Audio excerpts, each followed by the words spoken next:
নির্বাচনের দিন চলেই এলো আর সবার মনে কিন্তু একটা প্রশ্ন ঘুরপাক খায়, আমার ভোটটা ঠিক কোথায় দিতে হবে, তাই না?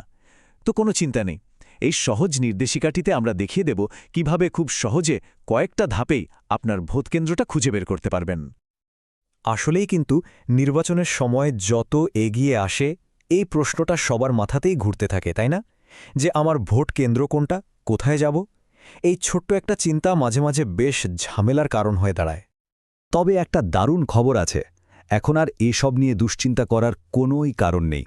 কারণ প্রযুক্তির জন্য ভোট কেন্দ্র খুঁজে বের করার কাজটা এখন আগের চেয়ে অনেক অনেক সহজ হয়ে গেছে। সত্যি বলতে কি, হাতের মুঠোতেই এমন সব উপায় আছে যা দিয়ে এক মুহূর্তের মধ্যেই সব তথ্য জেনে নেওয়া যায়। তাহলে আর দেরি না করে চলুন সরাসরি মূল বিষয়ে চলে যাই। দেখে নেওয়া যাক ভোটকেন্দ্র খুঁজে বের করার সবচেয়ে সহজ আর কাজের উপায়গুলো কি কি। দেখুন, এই উপায়গুলোকে আমরা মোটামুটি দুটো ভাগে ভাগ করতে পারি। একটা হলো ডিজিটাল পদ্ধতি, যেটার জন্য আপনার একটা মোবাইল ফোন আর ইন্টারনেট লাগতে পারে। আর আরেকটা হলো আমাদের পুরনো বা সনাতন পদ্ধতি, যেটা কিন্তু ইন্টারনেট বা স্মার্টফোন ছাড়াও দারুণভাবে কাজ করে, মানে সবার জন্যই ব্যবস্থা আছে। চলুন তাহলে প্রথমেই ডিজিটাল পদ্ধতিগুলো দেখে নিই, কারণ এগুলো যে শুধু ঝটপট কাজ করে তাই না, এগুলো ভীষণ কাজেরও। ডিজিটাল উপায়গুলোর মধ্যে সবচেয়ে জনপ্রিয় আর নির্ভরযোগ্য হচ্ছে নির্বাচন কমিশনের অফিসিয়াল ওয়েবসাইটটা ব্যবহার করা। আর বিশ্বাস করুন, পুরো ব্যাপারটা কিন্তু খুবই সোজা। এখানে যে ধাপগুলো দেখানো হচ্ছে শুধু এগুলো ঠিকঠাক মতো করলেই হবে। প্রথমে চলে যান services.nidw.gov.bd এই ওয়েবসাইটে। সেখানে ভোটার তথ্য নামে একটা ট্যাব দেখবেন, ওটাই ক্লিক করুন। তারপর আপনার এনআইডি নম্বর আর জন্ম তারিখটা দিয়ে দিন। এরপর দেখবেন একটা ক্যাপচা কোড, মানে ছবিতে কিছু অক্ষর লেখা থাকবে, ওটা ঠিকমতো টাইপ করে সাবমিট বাটনে একটা চাপ দিন। ব্যাস, সাথে সাথেই আপনার নাম, ভোটার নম্বর আর ভোট কেন্দ্রের ঠিকানা স্ক্রিনে চলে আসবে। দেখলেন তো কতটা সহজ? আচ্ছা, এবার আসি দ্বিতীয় ডিজিটাল পদ্ধতিতে। ধরুন আপনার কাছে ইন্টারনেট নেই, কিন্তু একটা সাধারণ মোবাইল ফোন তো আছে, তাই না? তাহলেও কোনো সমস্যা নেই, কারণ শুধু একটা এসএমএস পাঠিয়েই আপনি আপনার ভোট কেন্দ্রের সব তথ্য জেনে নিতে পারবেন। খুব সোজা। আপনার ফোনের মেসেজ অপশনে গিয়ে প্রথমে লিখুন পিসি, তারপর একটা স্পেস দিন, এরপর আপনার জাতীয় পরিচয়পত্রের নম্বরটা লিখুন। লেখা হয়ে গেলে মেসেজটা পাঠিয়ে দিন 16103 নম্বরে। ফিরতি এসএমএসে দেখবেন আপনার ভোটকেন্দ্রের নাম চলে এসেছে, একেবারে ঝটপট। আর যারা স্মার্টফোন ব্যবহার করেন তাদের জন্য তো আরও একটা চমৎকার উপায় আছে, আর সেটা হলো নির্বাচন কমিশনের নিজস্ব মোবাইল অ্যাপ।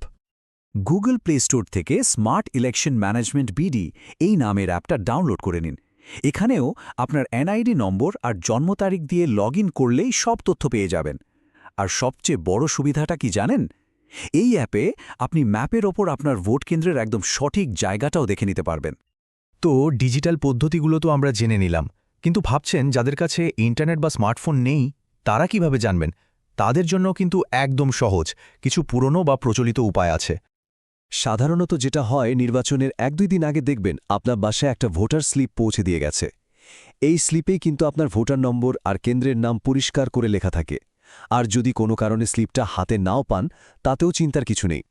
ভোটের দিন আপনার ভোটকেন্দ্রের আশেপাশেই দেখবেন বিভিন্ন প্রার্থীর নির্বাচনী ক্যাম্প থাকে। সেখানে গিয়ে শুধু আপনার এনআইডি নম্বরটা বললেই তারা তাদের তালিকা দেখে আপনাকে সব তথ্য দিয়ে সাহায্য করবে। আমরা প্রায় শেষ দিকে চলে এসেছি। চলুন এবার এমন কিছু জরুরি তথ্য আর পরামর্শ জেনে নিই যেগুলো আপনার ভোট দেওয়ার পুরো প্রক্রিয়াটাকে আরও সহজ করে দেবে। যদি এমন হয় যে কোনো পদ্ধতি ব্যবহার করেই আপনি তথ্য খুঁজে পাচ্ছেন না বা অন্য কোনো সমস্যায় পড়েছেন, তাহলে কিন্তু আপনি সরাসরি নির্বাচন কমিশনের সাহায্য নিতে পারেন।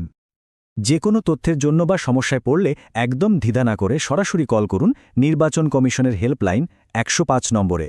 তারা আপনাকে ঠিকই সাহায্য করবে। এই নম্বরটা কিন্তু মনে রাখা খুবই জরুরি। আরেকটা খুব সাধারণ প্রশ্ন যেটা প্রায় সবার মনেই আসে, সেটা হলো ভোট কেন্দ্রে যাওয়ার সময় কি জাতীয় পরিচয়পত্র বা এনআইডি কার্ডটা সাথে রাখতেই হবে? এটা কি বাধ্যতামূলক? এর সহজ উত্তর হলো না। ভোট দেওয়ার জন্য এনআইডি কার্ড দেখানো কিন্তু বাধ্যতামূলক না।